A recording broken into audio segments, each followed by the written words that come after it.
So, have you ever found yourself just utterly drained? Waking up exhausted even after what felt like a full night's sleep? Or maybe feeling like every single task, even tiny ones, just requires this huge amount of effort. Yeah. We're not talking about just like normal everyday tiredness here. This is something deeper. It's a really profound, persistent fatigue that, well, countless people experiencing depression actually face. And that's what our deep dive is all about today: depression's shadow, understanding, and overcoming fatigue. We're really going to try and tackle that question lots of people ask. Why does depression make you feel like you haven't slept in days, even when you just woke up? So our mission is to unpack what's actually happening inside your brain and your body that causes this exhaustion, and crucially, what steps you might be able to take to cope. Yeah, and it's so vital to clarify something right at the start. Depression is absolutely not just in your head. That's a really harmful misconception. It is a very real medical condition. It impacts your entire body, from how your brain functions to actual physical sensations. It affects everything. That's such a crucial distinction to make early on, because when we talk about depression fatigue, it's so much more than just being a little tired from staying up late. We mean that feeling of being mentally foggy or having zero energy to even get out of bed.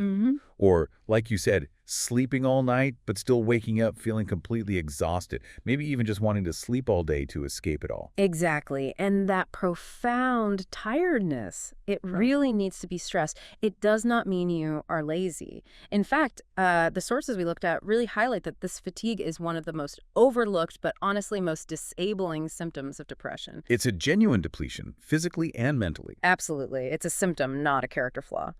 So if we want to understand why this happens, this overwhelming fatigue, where do we even begin to look? Is it mainly a brain thing, or is it like a whole body issue? Well, let's try and unpack that. One of the main culprits, as our sources really point out, seems to be that your brain chemistry is just, well, it's out of balance. We often hear about neurotransmitters, right?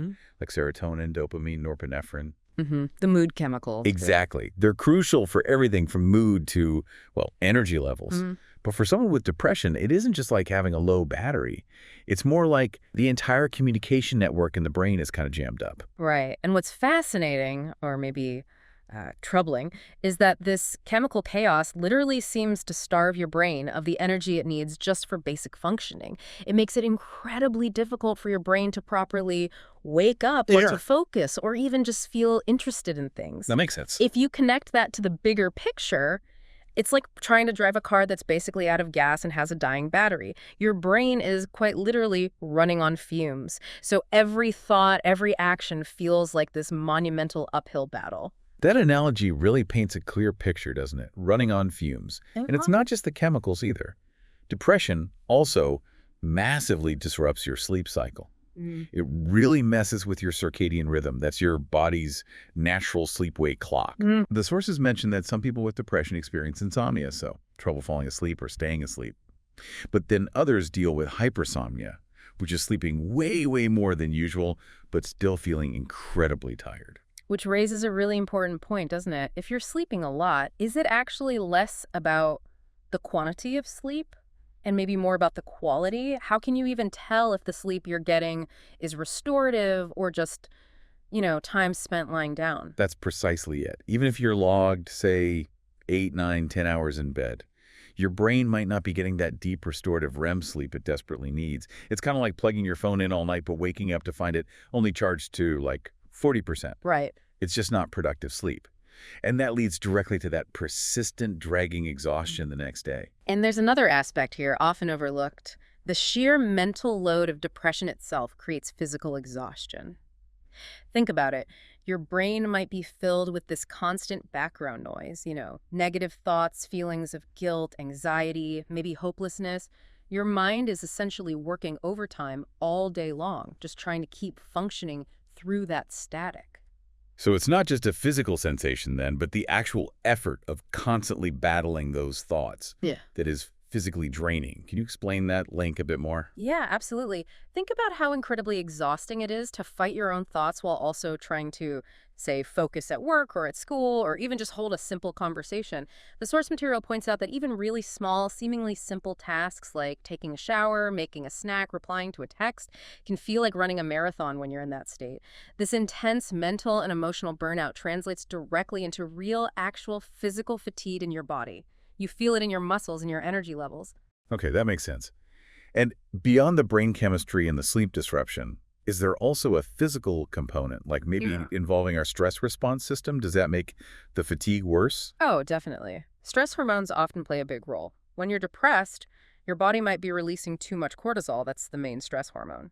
And when cortisol levels stay high for long periods, which can happen with chronic stress or depression, it can completely mess with your energy levels, your sleep patterns, your appetite, even your ability to focus. So it's really not a question of being weak, but more that your entire nervous system is quite literally overloaded, just constantly in fight or flight mode almost. Precisely.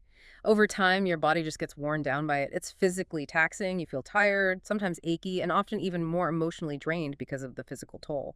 This whole cascade of effects, the brain chemistry, the sleep issues, the mental load, the stress hormones, it really explains why depression fatigue feels so incredibly profound and pervasive. And what does it actually feel like Yeah. in day-to-day life? Because I think if you've felt this kind of tiredness, you know it's so much more than just, needing a coffee or an early night. Mm-hmm.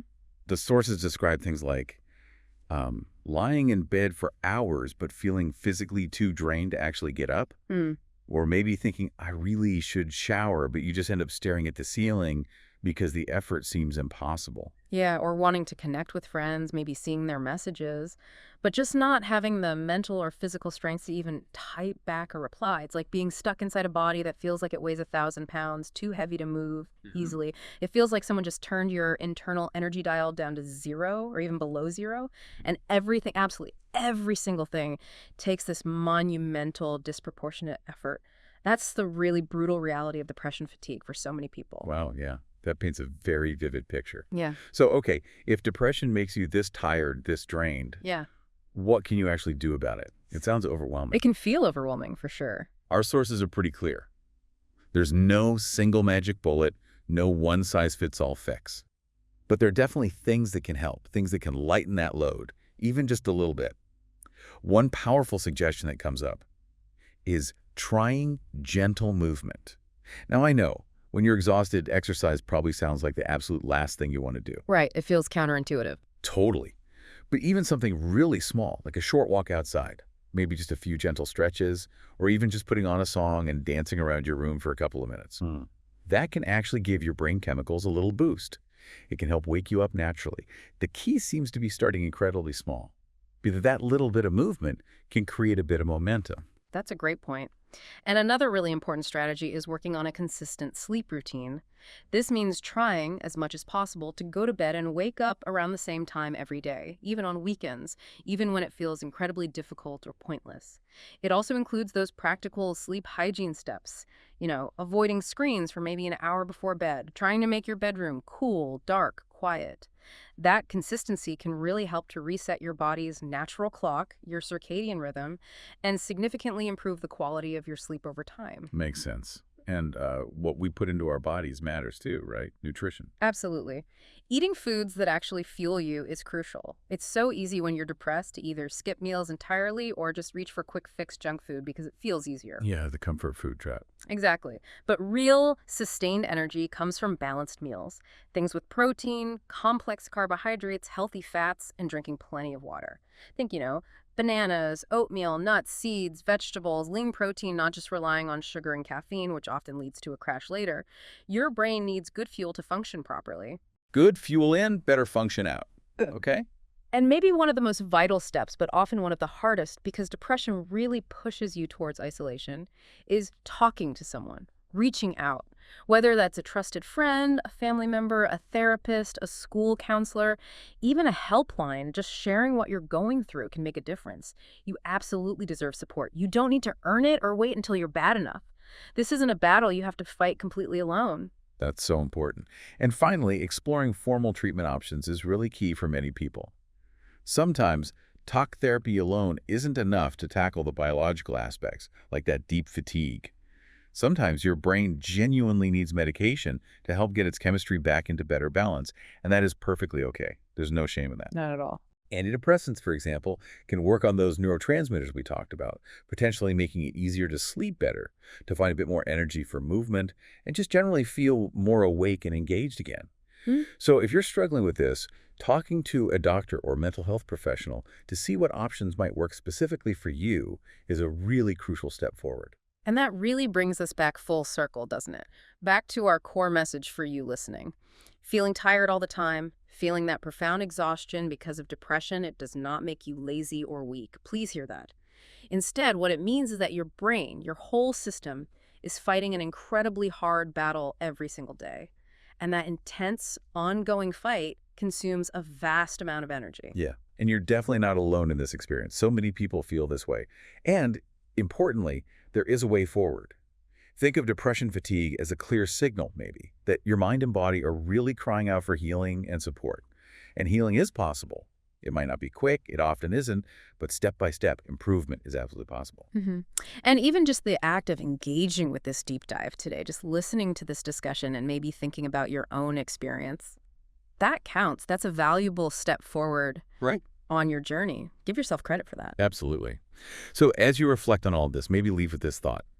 You are worthy, you're worthy of rest, you're worthy of help, and you are absolutely worthy of hope. Please try to take care of your brain, take care of your body, and take care of your heart. Because you matter.